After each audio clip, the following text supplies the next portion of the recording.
महाराष्ट्रातील विना अनुदानित, अंशतः अनुदानित आणि अनुदानित शिक्षक शिक्षकेतर बंधू भगिनींनो नमस्कार। उद्या माननीय शिक्षण मंत्र्यांनी एक बैठक ठेवली आहे।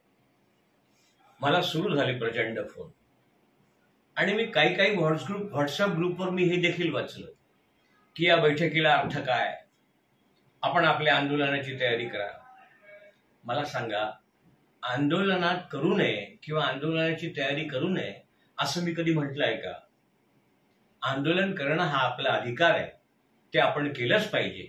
आपले प्रश्न सोडवण्यासाठी आपण सक्षमपणे मैदानात उतरलंच पाहिजे।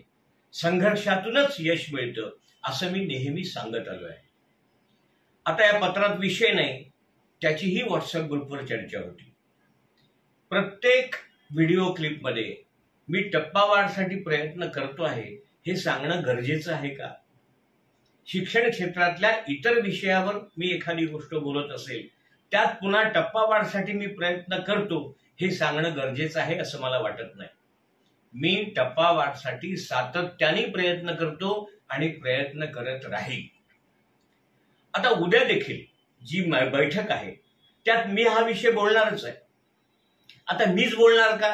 अहो, सगळेच बोलतील। सगळ्यांना टप्पावाढीची चिंता आहे, पण तो विषय बोलत असताना इतर विषय देखील मी बोलणार आहे। टप्पावाढीचा विषय प्राधान्याने घेईल।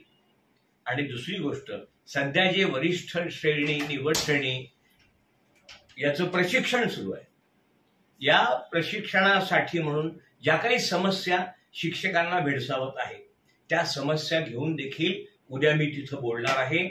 उद्या आयुक्त जे आहे महाराष्ट्र राज्य शैक्षणिक संशोधन परिषदेचे, ते देखील त्या ठिकाणी आहे, तेही विषय मांडणार आहे।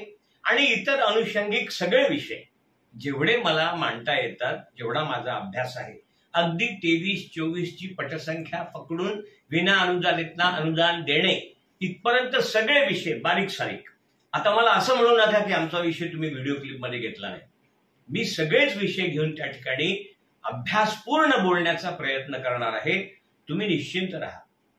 मला माहिती आहे, अहो, हे तर माझं सौभाग्य की मी कुठल्याही सभागृहाचा सदस्य नसताना सरकार मला किमान बोलावते।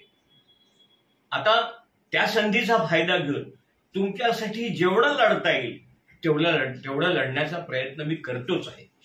तुम्ही फक्त पाठीवर हात ठेवून लढ म्हणा, मी लढतोय। धन्यवाद।